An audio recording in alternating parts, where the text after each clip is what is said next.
So now that we've talked about orbitals and we've discussed, no two electrons can have the same 4 quantum numbers, we're actually going to start drawing some orbitals and writing out some electron configurations. So you fill orbitals according to what is known as the Aufbau Principle or the Aufbau Principle, depending on your preferred pronunciation. That's a German word, and I think it means like to build up. But how you fill them is according to the Aufbau Principle. So that says you fill the lower energy orbitals first. And so here's the order that you do it. I'm not, how the book teaches it is not how I learned it, so I'm going to teach you both ways, so just roll with it for now. So the book will draw you a nice diagram with the low energy going all the way up to high energy. But here's the order: 1s, 2s, 2p, 3s, 3p, 4s, 3d, 4p, 5s, 4d, 5p, 6s. And it goes on from there, but that's the order. Now, so this corresponds to 2 quantum numbers. So the first 2 quantum numbers. So in the principal energy level is the number here. And then the second quantum number, the L quantum number, is represented by the shape. So the S, P, D, or F. You can see I don't have any F's in here yet. And then each orbital can hold 2 electrons with opposite spins. So that's where the 4th quantum number comes in. You said, okay, so we talked about the first one, we've talked about the second one, we've talked about the last one. What about the third one, M sub L? That's going to be important because that tells you how many orbitals are in each one of these levels. So we'll get to it. It's complicated, but there's several ways that you can learn how to do this, and I'm going to teach you all of them. You pick the one that you like best. Now, there's also a concept called Hund's rule. Hund's rule says when orbitals are at the same energy, the electrons occupy these orbitals, it says, singly with parallel spins rather than in pairs. And what we do is we show this using an orbital diagram. So you need to make sure you know the difference between an electron configuration and an orbital diagram. We're going to go through those. So Hund's rule, basically you can say everybody wants their own room. So nobody wants to share, everybody wants to drive themselves, but eventually you run out of cars and they have to start pairing up. Or you run out of single rooms, and so you have to start having roommates. So nobody wants a roommate unless they're forced to have a roommate. Now, this is not anywhere in the book. You can Google it and you can find it, but there is a concept called the diagonal rule. Now, I will not give you a diagonal rule on the test, but on your formula sheet, you can write it out. You should write it out if you like this method. Now, the diagonal rule and this electron configuration scheme works. This is how I learned it, and it was the easiest for me because I could get the pattern. As I came to understand more conceptually, I tend not to use the diagonal rule as my first choice, but it still is helpful. So what you do is you write, if you're going to do it yourself, so you should do this yourself, 1s, 2s, 3s, sorry, 4s, 5s, 6s, and 7s. Then you go right next to the 2's and you do the p's. So you say 2p, 3p, 4p, 5p, 6p, 7p. Then you go one more and you start with the 3's and you do the d's. 3d, 4d, 5d, 6d, 7d. And then you go down one more and you do the f's. 4f, 5f, 6s, 6f, 7f. Now, what about these superscripts that I have over here? Here's what you need to know. If you remember from chapter 7, this told you how many orbitals there were, or how many equal suborbitals, sublevels. So for an L that is 0, which corresponds to an s orbital, you only had one possible value of m sub L, and that was 0.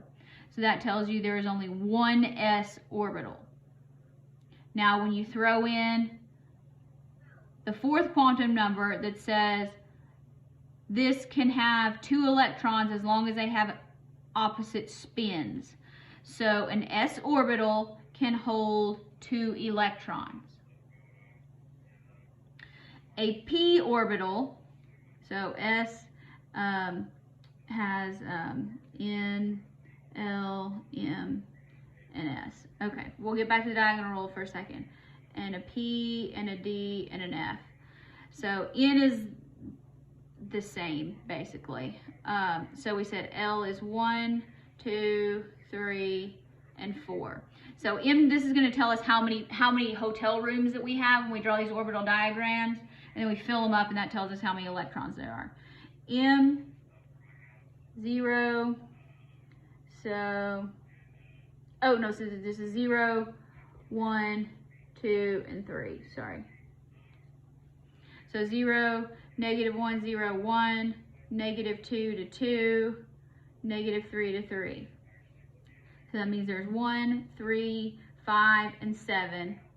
And each one of those can hold 2 electrons for an up and a down. So an s orbital can hold 2 electrons.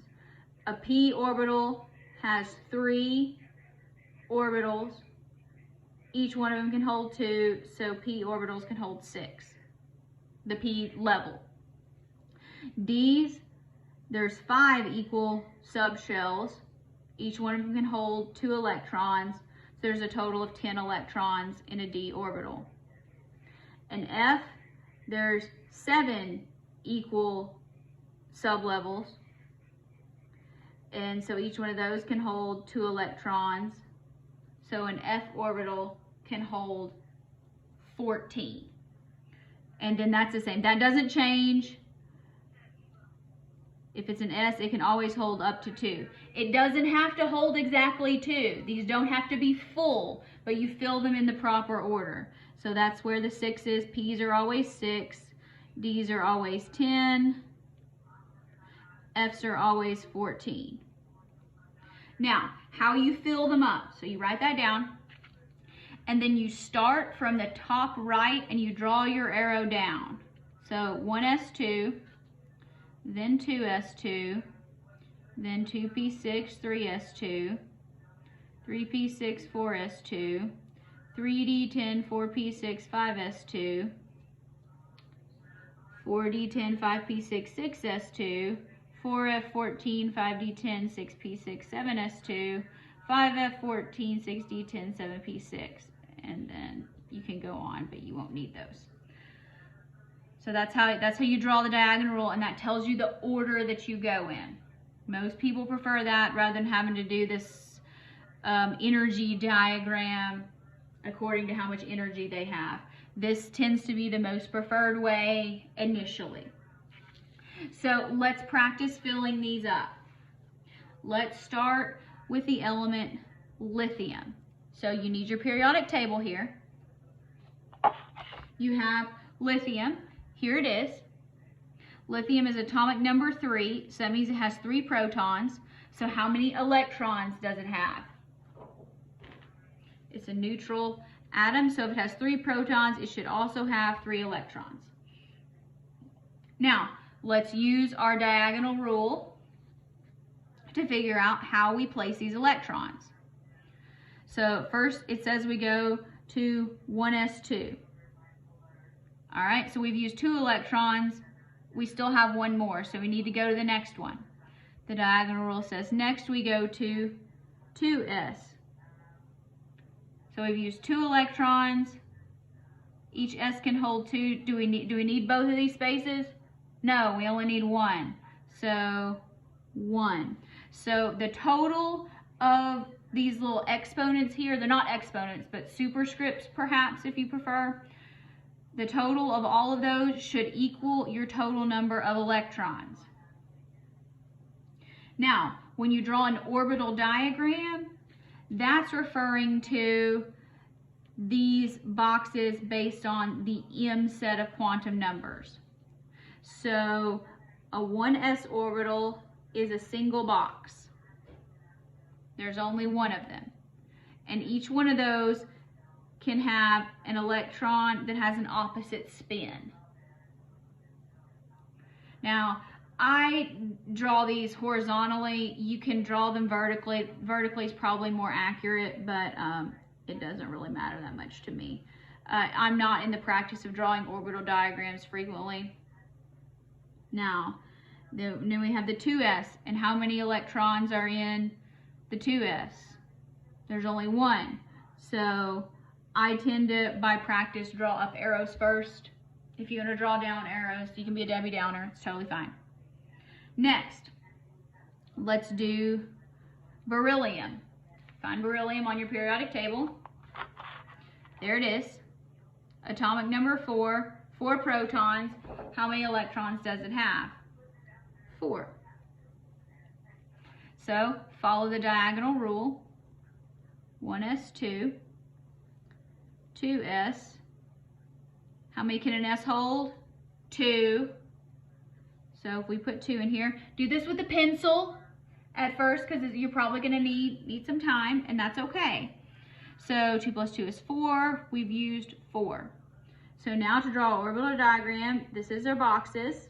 So we have a box for 1s, and then we have a box for 2s, and we draw how they're occupied. All right, good. So now we've used 4 electrons. Let's move on. Let's do boron. Here's boron. Atomic number 5, 5 protons. It has 5 electrons. Start with the diagonal rule. 1s2, 2s2. We still need another electron and we don't have a place for it. So we go next to the diagonal rule. We're done with that column or that arrow, so then we go up to the next one. And it says 2p, and we have up to 6. We don't need 6, we only need 1.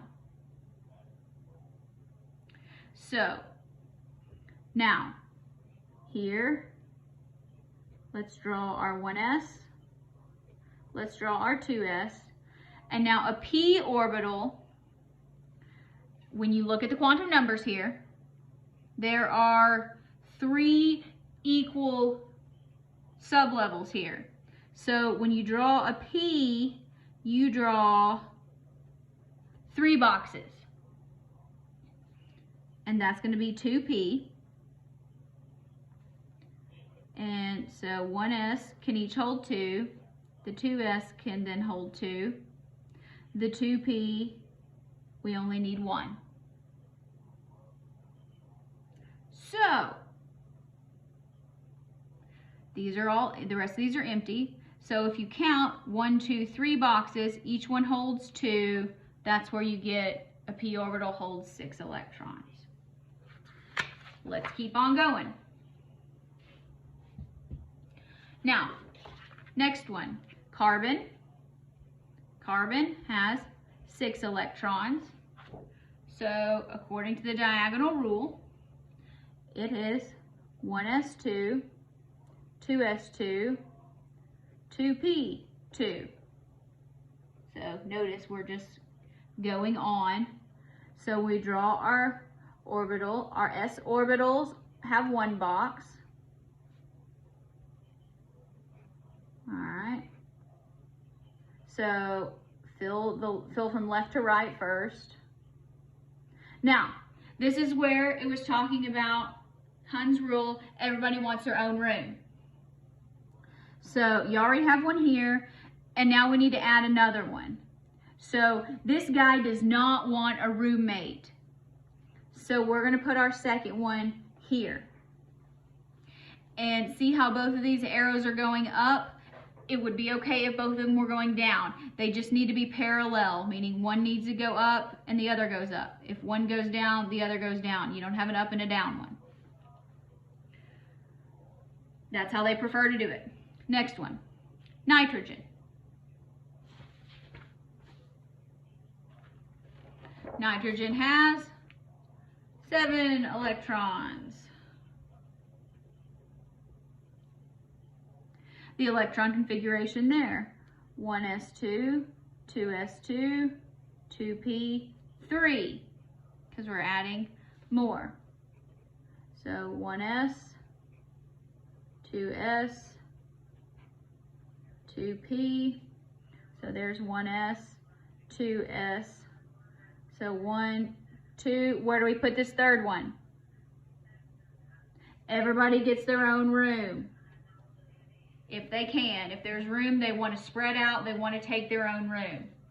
Because remember, like charges repel, these electrons want to get as far away from each other as possible, if they can. Next one, oxygen. 8 electrons. If you don't believe me, atomic number 8.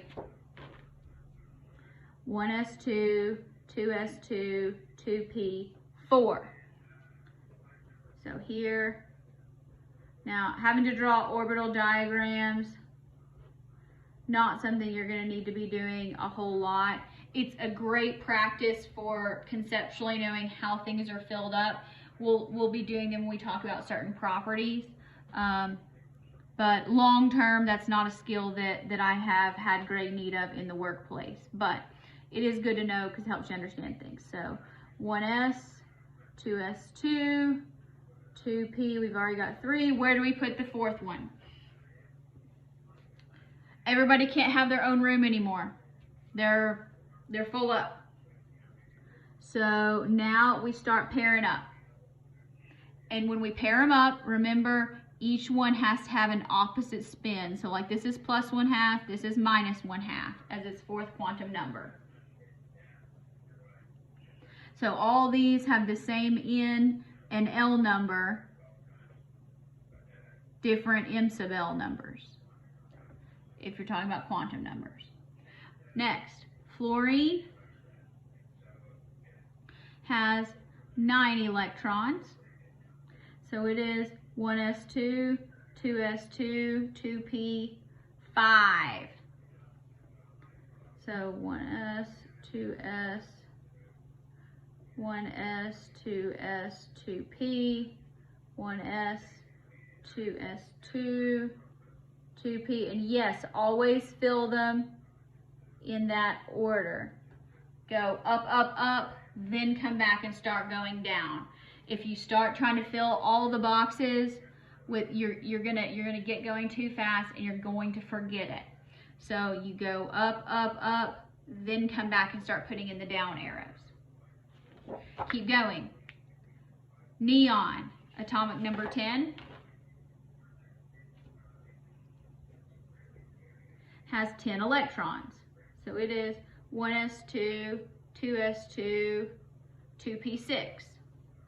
So here, 1s, 2s, 2p, 1s, 2s, up, up, up, 1, 2, 3, 4, 5, 6. 10 electrons. And let's do one more. Let's go to sodium, which has 11 electrons. So we have 1s2, 2s2, 2p6. Where do we go from here? The diagonal rule says after 2p6 comes 3s. And s's can hold 2, but here we only need 1. So when you draw your orbital diagram, 1s, 2s, 2p, 3s, up, down, up, down, up, up, up, down, down, down, up. And you can continue going. Now, that's going to take a long time to do all of the ones of the periodic table, so we'll have some shorter configurations here. But, so the key here, look at neon. Neon has a full level at n equals 2. Because if you look back here, when n equals 2, there's only possibility for 8. So S's and P's, so that's full. We also refer to neon, as we talked about this, a noble gas. Noble gases think they're better than everybody else. They think they're cool kids. These are the cool kids. So when we're writing configurations, electron configurations of the elements that are beyond any noble gas, you can abbreviate the full electron configuration by using what is called the inner electron configuration, meaning that one of the previous noble gas. I'm going to explain this more in a minute, so just write it down. And when we write these abbreviations, they're written as the atomic symbol of the preceding noble gas, and that goes in square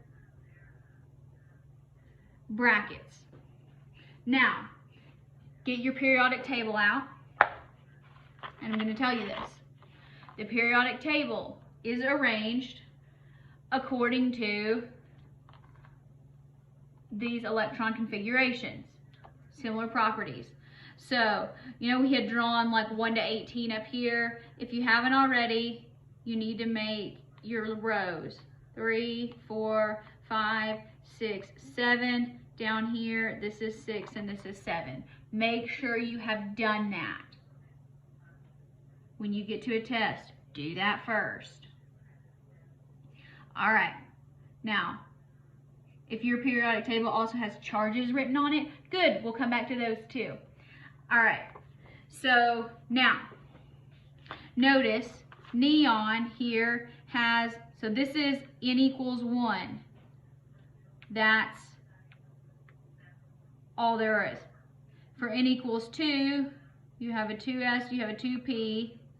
For n equals 3, 3s and 3p. Things start getting a little crazier down here. We'll talk about those in a little bit. But, so now, what it says is you can use the preceding noble gas. So,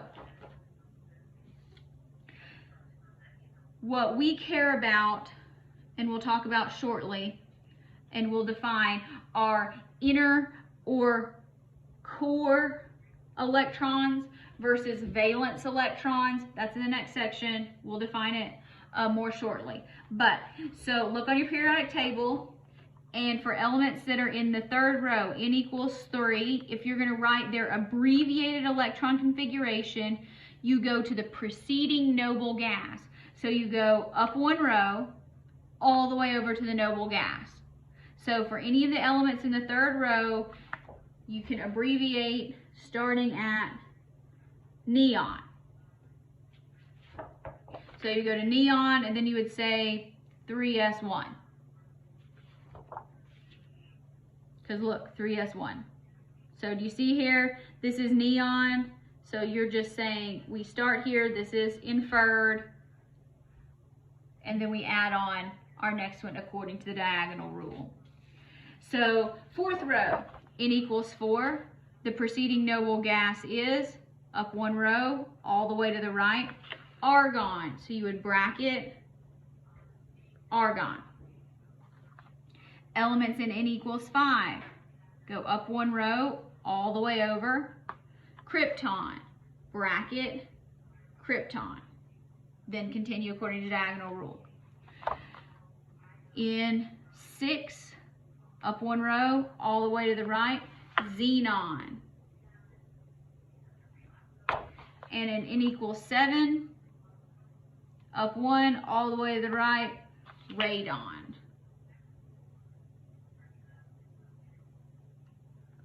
All right, so that's about how to write electron configurations. You need to be able to write electron configurations. Most of the time, it's easiest with the diagonal rule. We'll get into some more specifics in the next couple of sections.